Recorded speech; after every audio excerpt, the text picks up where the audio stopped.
Crispy golden fried prawn এখন খুব সহজেই বাড়িতে বানিয়ে নিন। আর রেস্টুরেন্ট থেকে কিনে খাওয়ার কোনো প্রয়োজন নেই। বাড়িতেই কম সময়ে ঝটপট বানিয়ে নিতে পারেন। আর বাচ্চা থেকে বড় প্রত্যেকেই ভীষণ পছন্দ করবে, এতটাই ক্রিসপি খেতে হয়। ভিডিওটি পুরো দেখার অনুরোধ রইল। নমস্কার বন্ধুরা, কিচেন টেকনিকে আপনাদের সবাইকে স্বাগত। আমি মধুমিতা। আজ নিয়ে এসেছি একটা দারুণ স্বাদের রেসিপি। চলুন দেখে নেওয়া যাক। ক্রিসপি গোল্ডেন ফ্রাইড প্রনের জন্য আমি এখানে 200 থেকে 250 গ্রাম মতন চিংড়ি নিয়েছি। চিংড়িটা আমি খুব ভালো করে ছাড়িয়ে পরিষ্কার করে নিয়েছি, মাথাটা বাদ দিয়েছি, আর পিঠের খোসাটাকে বাদ দিয়েছি, লেজের খোসাটাকে একটু রেখেছি, আর পিঠের যে ময়লাটা থাকে সেটাকে বাদ দিয়েছি। তবে এই চিংড়িটা একটু মিডিয়াম সাইজের রয়েছে, আপনারা চাইলে বড় চিংড়ি দিয়েও করে নিতে পারেন। এবার চিংড়িগুলো আমি ম্যারিনেট করে নেব। তার জন্য দিয়ে দেব স্বাদ অনুযায়ী নুন, আর দিয়ে দেব 1/3 টিস্পুন গোলমরিচ গুঁড়ো, দেব হাফ টিস্পুন আদা বাটা, আর দিয়ে দেব হাফ টিস্পুন মতন রসুন বাটা। এরপর নিয়েছি অর্ধেক পাতিলেবু, পাতিলেবুর রসটা আমি দিয়ে দেব। এখানে আমার সমস্ত উপকরণ দেওয়া হয়ে গিয়েছে। এরপর সমস্ত উপকরণ চিংড়ির সাথে খুব ভালো করে মাখিয়ে নিতে হবে। মাখানো হয়ে গেলে এটা আপনারা 10 মিনিট মতন রেস্টে রেখে দেবেন। দেখুন চিংড়ি মাছগুলো মাখানো হয়ে গিয়েছে, এটাকে এবার সরিয়ে রাখবো। এবার একটা ব্যাটার তৈরি করে নেব। তার জন্য নিয়েছি একটা বোল, তাতে দিয়ে দেব 1/3 কাপ পরিমাণে ময়দা, আর দিয়ে দেব 1/3 কাপ পরিমাণে কর্নফ্লাওয়ার। ময়দা আর কর্নফ্লাওয়ারের পরিমাণটা আপনারা সবসময় সমান নেবেন।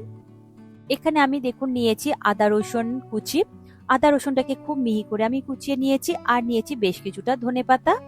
ধনেপাতাটাও খুব মিহি করে আমি কুচিয়ে নিয়েছি, তবে আপনারা চাইলে এখানে কাঁচা লঙ্কাও কুচিয়ে দিতে পারেন। এরপর আদা রসুন কুচি দেব 1 চা চামচ, সঙ্গে দিয়ে দেব ধনেপাতা কুচি 1 থেকে 2 চা চামচ, আর দেব স্বাদ অনুযায়ী নুন, দেব 1/3 টিস্পুন গোলমরিচ গুঁড়ো, আর দিয়ে দেব 1 চা চামচ বেকিং পাউডার। এখানে বেকিং পাউডারটা অবশ্যই আপনারা ব্যবহার করবেন, তা না হলে কিন্তু এই প্রনগুলো খুব সুন্দরভাবে ফুলবে না আর ক্রিস্পিও হবে না। এরপরে আমি ঠান্ডা জল দিয়ে খুব ভালো করে এটাকে একটা মোটা ব্যাটার তৈরি করে নেব। এটা অবশ্যই আপনারা ফ্রিজের ঠান্ডা জল ব্যবহার করবেন, রুম টেম্পারেচারের জল ব্যবহার করবেন না। ঠান্ডা জল ব্যবহার করলে এগুলো খুব সুন্দর ক্রিস্পি হয়। দেখুন আমি অল্প অল্প করে জল দিয়ে এটা একটা মোটা ব্যাটার তৈরি করে নিচ্ছি।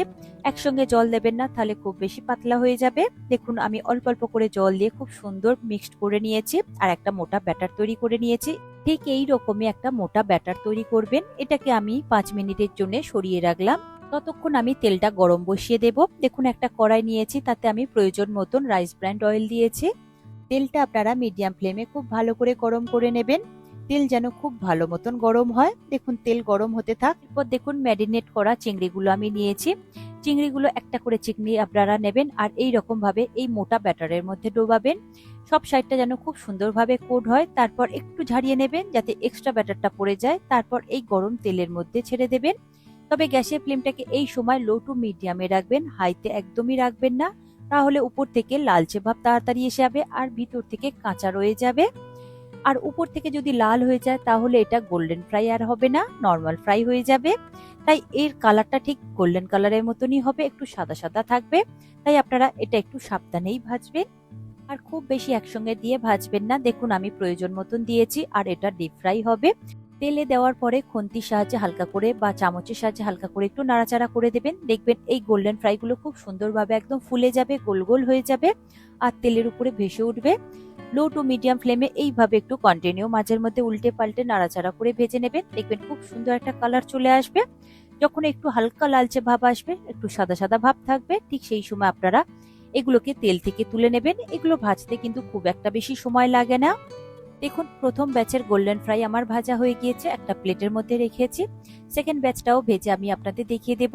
প্রথমে একটা চিংড়ি বা প্রন নেবেন, আর ওই ব্যাটারের মধ্যে খুব সুন্দরভাবে কোট করে নেবেন, আর এক্সট্রা ব্যাটারটাকে ঝরে গেলে তারপরে এই তেলের মধ্যে দেবেন।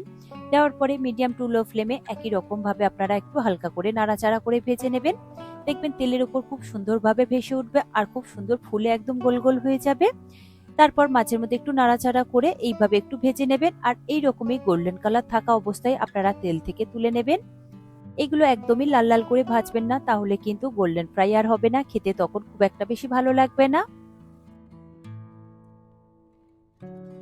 দেখুন মাঝের মধ্যে নাড়াচাড়া করে প্রনগুলোকে আমি খুব সুন্দর করে ভেজে নিয়েছি আর কত সুন্দরভাবে ফুলে উঠেছে আর কালারটাও একদম পারফেক্ট হয়েছে, একদম রেস্টুরেন্টের মতনই কালার এসেছে, গোল্ডেন ফ্রাই হয়েছে।